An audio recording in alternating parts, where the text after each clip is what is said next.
आप अपने निजी कारणों से जो रियलिटी यहाँ की बागेश्वर धाम की सच्चाई है वो गलत बता रहे हो, तो ये बहुत गलत बात है। निश्चित तौर पे पाप मिलेगा। 8 देशियों में थे, बाबा जी निकाल के लाए। हम नहीं रोते थे, नहीं सामने जाते थे, हम कहे नहीं वही सुनेंगे वही करेंगे, कुछ नहीं करेंगे, हम वही निकाल के लाए, वही सब कुछ हम लोग के हस्बैंड को क्या दिक्कत रहती थी? वो पित्त की थैली फट गया था। पित्त की थैली, देखो कितनी बड़ी समस्या आती है। देखो ये अपने बालाजी का चमत्कार है। देखो सच बात है। और जो गुरुजी समस्या बताते हैं वो अपनी सन्यासी बाबा की शक्ति से बताते हैं। इसमें कोई फेक नहीं है, कोई माइंड रीडिंग नहीं है, कोई गुरुजी के अपने लोग नहीं है, और उसमें कोई प्लानिंग से नहीं होता ये सब चीजें। ये सब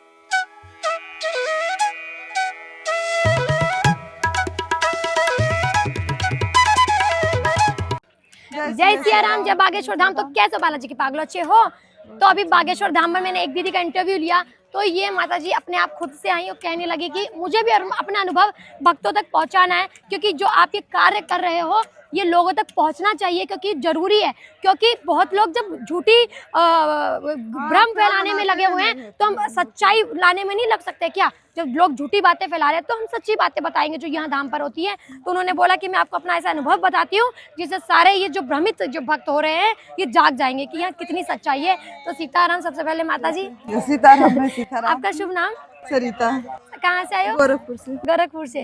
तो कितनी बार बागेश्वर धाम आ चुके हो? अब क्या हम लोग को 5वां बार हो जाएगा। हम 5 बार आ चुके हो मतलब कि। अच्छा, तो बागेश्वर धाम से पहली बार कैसे जुड़े थे? हम अपने मोबाइल से जुड़े थे। मोबाइल पे पहले गुरुजी को देखा, फिर लगा कि ये तो सच्चाई है, सच्चाई है, आना चाहिए, आना चाहिए, हम जुड़ गए।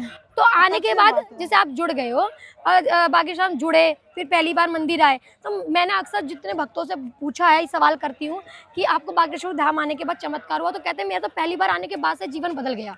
लोग ऐसा बोलते हैं। तो आप थोड़ा सा अनुभव बताइए, पहली बार बागेश्वर धाम आने के आए थे, हमारा बहुत अच्छा बदल गया। हमारे आदमी की बहुत तबीयत खराब था बेचारे का, बहुत अच्छे से है हम लोग, पूरा फैमिली अच्छे सुख खुशी से रहते हैं। जो पहली बार आए तो आपके हस्बैंड बहुत बीमार थे? पहले थे। हाँ। हम बाबा से गुहार करे थे कि बाबा ठीक कर दीजिए और अच्छा से कर दिए, हमारे सुहाग अमर हो जाए, हम बहुत अच्छे से रहे। अरे वाह, देखो ये होता है। तो आपने पहले अर्जी बांधी होगी? हाँ बांधी। अर्जी बांधी और पर्चा नहीं बना? नहीं, हम टाइम नहीं देते गुरु के पास। आज देखिए हम आज आए हैं गोरखपुर, आज हम चले जाएंगे। अच्छा, टाइम देंगे तब तो गुरु जी हमारा सुनेंगे। सही बात है, बिल्कुल महाराज जी सुनते हैं। सही बात है, बिल्कुल बहुत सही बोल रहे हो आप। ये भी बहुत सही बात बोले कि आपको भी समय देना पड़ेगा। यही गुरुजी ने बोला है कि आपको समय देना पड़ेगा। होगा वैसे नहीं होगा। हाँ, बाकी जहाँ विश्वास होता है ना वहाँ पर्चे की भी आवश्यकता नहीं है। देखो माता जी ने अपने विश्वास से मंदिर में अर्जी बांधी, अर्जी बांधने के बाद कैसा चमत्कार हुआ भाई। यही तो जो आपके हस्बैंड जो आप बोल रहे हो, अंकल जी की तबीयत ठीक हो गई। मैं जब पहली बार बागेश्वर धाम आई थी तो मेरी भी समस्या, जब मैंने अर्जी बांधी तबीयत की ही लगाई थी कि भाई इतना हेल्थ इश्यूज रहते थे। मैंने कहा लाइफ में कुछ कैसे कर सकते, इतना हेल्थ इशू रहेगा तो भाई मैंने ये सोचा कि इतने डॉक्टरों से मिली, आप भी मिले होगे, दवाई नहीं लगती थी। नहीं सिस्टम क्या था? उठा के बैठा दिए इसी से एकदम अच्छे से हम लोग। अच्छा, हाँ, बहुत दिल से मान के रोक कमाए। हाँ, अरे वाह। तो ऐसे ही हुआ था मेरे संग भी। जो सबसे बड़ी मेरे जिंदगी में समस्या थी वो यही थी, हेल्थ इश्यूज की। तो जो ये बता रही है ना माता जी कि इनके हस्बैंड ठीक हो गए, तो मैं रिलेट कर पा रही हूँ इनके समस्या, अपनी समस्या से। वैसे आपके हस्बैंड को क्या दिक्कत रहती थी?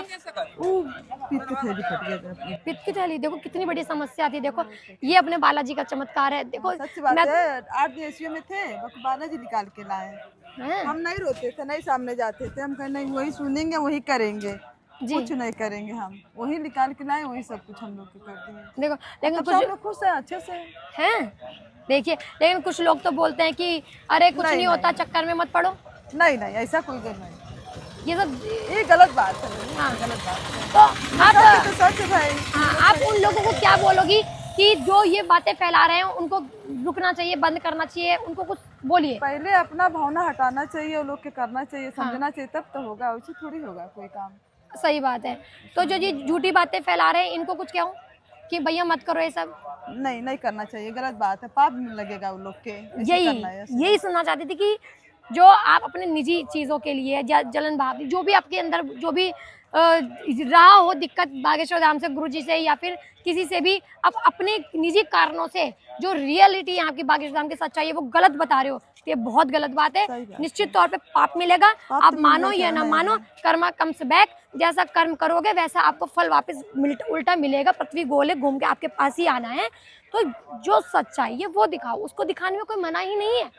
अभी बताओ बागेश्वर, अच्छा एक बताओ, अपना मीडिया ऐसा है अपना भारत का कि छोटी सी चीज होता है उसका इतना बड़ा पहाड़ बनाता है, बना के इधर उधर लगा देते हैं। अब तक ये आपको अच्छा नहीं लगता, नहीं लगता ना ये मीडिया। मोबाइल में देखता है तो कहाँ लगता, नहीं लगता, गुस्सा भी लगता है। हाँ, तो अब मुझे एक बात बताओ अच्छा सभी कि क्या गुरुजी के पीछे इन्होंने अपने मीडिया वाले ये वाले जितने लोग छोड़े नहीं होंगे क्या कि पता लगाओ बागेश्वर धाम की सच्चाई? बहुत पता लगाते हैं लोग, डूब डूब के लगाते हैं लोग, लगाते हैं। तो भाई यहाँ पे कुछ ऐसा है ही नहीं कि जो आप लोग पता लगा पाओगे। अगर पता लगेगा आपको तो यही पता लगेगा कि बागेश्वर धाम में जो पर्चा बनता है वो सच है, और जो गुरुजी समस्या बताते हैं वो अपनी सन्यासी बाबा की शक्ति से बताते हैं। इसमें कोई फेक नहीं है, कोई माइंड रीडिंग नहीं है, कोई गुरुजी के अपने लोग नहीं है, और उसमें कोई प्लानिंग से नहीं होता ये सब चीज़ें। ये सब सत्य है, सनातन धर्म में आप जानो समझो, ग्रंथों को पढ़ो, समझ में आएगा कि ये हमारे सनातन धर्म में प्राचीन टाइम से चलता आ रहा है, प्राचीन काल से। तो आप लोगों को ज्ञान नहीं है, इस वश में आप ऐसा करते हो, और कुछ अपने स्वार्थ के लिए करते हो, कुछ जलन में करते हैं, और कुछ राजनीति बोल सकते हैं कि उसमें करते हैं, है ना? हाँ। तो ये मत करो। एक बात आपकी बिल्कुल सत्य है कि पाप मिलेगा। हाँ मिलेगा भाई, जब सच है तो सच है, झूठ है तो झूठ है। अभी भी समय है, सुधर जाना चाहिए। सही बात है। तो और आपको कुछ बोलना है? नहीं, अब कुछ नहीं। पद यात्रा में आ रहे हो? हाँ आ रहे हैं। देख लो धाम पे बोल रहे हो, हाँ, आना पड़ेगा, चाहे एक दिन के लिए आओ। छठ और दिवाली वक्त तब छोड़ के हम लोग आए हैं, आना पड़ेगा। है आएंगे, ठीक है। वाह, ऐसी होना चाहिए, भक्ति ऐसी होनी चाहिए। तो आपसे बात करके माता जी बहुत अच्छा लगा, आपने अपना अनुभव भक्तों को बताया, वो भी बड़े खुश होंगे जान के। आप लोग थोड़ा सा आशीर्वाद दीजिए, थोड़ा सा तबीयत खराब है मेरे हस्बैंड का, थोड़ा और ठीक हो जाए। हो जाएंगे। जब देखो आज तो मुझे बहुत है इनके ऊपर, हद से ज्यादा विश्वास है। तो बस सोचो, जब इन्होंने अपना अभी अनुभव बताया कि कैसे इनके हस्बैंड ठीक हो गए, कितनी बड़ी दिक्कत थी, बहुत अच्छी से, कितनी बड़ी कठिनाई थी नहीं रोते चाची, है तो फिर आपकी भी पक्का दूर हो जाएगी। तो तो बचे हैं भाई, तो वो सब पे कृपा करेंगे। अपनी आप पेशी अच्छे से करिए, नियम अच्छे से करिए, बालाजी जरूर सुनेंगे। उन पर विश्वास मत हटाना, परीक्षा है लेकिन पक्का बहुत लेंगे। कोई बात नहीं है, परीक्षा देंगे। बस हमें फेल नहीं होना है ना? ठीक है। तो श्रद्धालु, जय सिया राम, जय बागेश्वर धाम। अगर आपको ये वीडियो अच्छी लगी है, माता जी का अनुभव बिल्कुल सही लगा है, तो वीडियो को लाइक, कमेंट, शेयर, सब्सक्राइब जरूर कर लेना। सब्सक्राइब के बगल में एक छोटी सी बेल आइकन आ रही होगी, उसे दबा देना, ताकि जो भी नई वीडियोस में अपलोड करूंगी उसकी सारी नोटिफिकेशन आप तक पहुंच जाएगी। जय सिया राम।